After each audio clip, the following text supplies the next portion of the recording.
माननीय पोलीस अधीक्षक संदीप घुगे यांनी अंमली पदार्थ तस्करी, विक्री, वाटप व वितरण करणाऱ्या इसमांवर कारवाई करण्यासाठी त्यांचा अधीनस्थ स्थानिक गुन्हे अन्वेषण शाखा सांगलीकडील पोलीस अधिकारी व पोलीस अंमलदार यांचा विशेष पथक स्थापन केलं।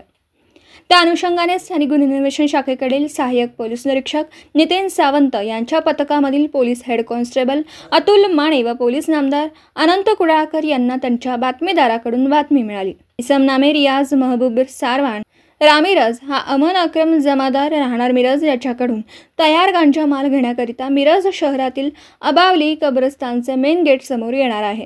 नमूद पथक मिळालेल्या बातमीप्रमाणे मिरज येथील अबावली कब्रस्तानच्या मेन गेट समोर दर्गा कॉर्नरच्या पूर्वेस माळी गल्लीकडे जाणाऱ्या रस्त्यावर सापळा लावून थांबलं असता थोड्या वेळाने इसम नामे रियाज महबूब सारवान हा ॲक्टिवा मोपेड वाहनावरून दर्गा समोरून अबावली कब्रस्तानच्या गेटजवळ येऊन थांबला।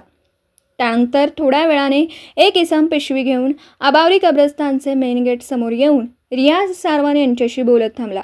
रियाज सारकन याने त्याच्याकडील रोख रक्कम त्यास देऊन त्याच्याकडील पिशवी घेऊन मोपेड गाडीच्या डिक्कीमध्ये ठेवली।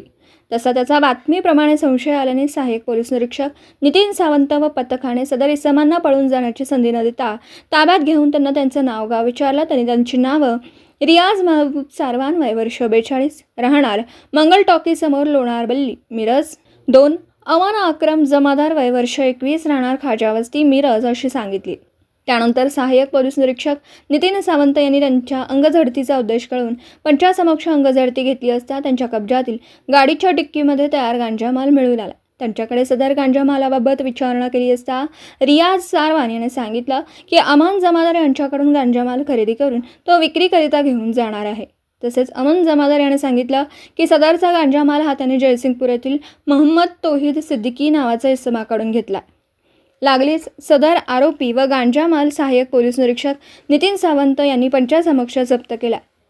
सदर आरोपी व जप्त मुद्देमाल पुढील तपासाकामी मिरज शहर पोलीस ठाण्याच्या ताब्यात देण्यात आला।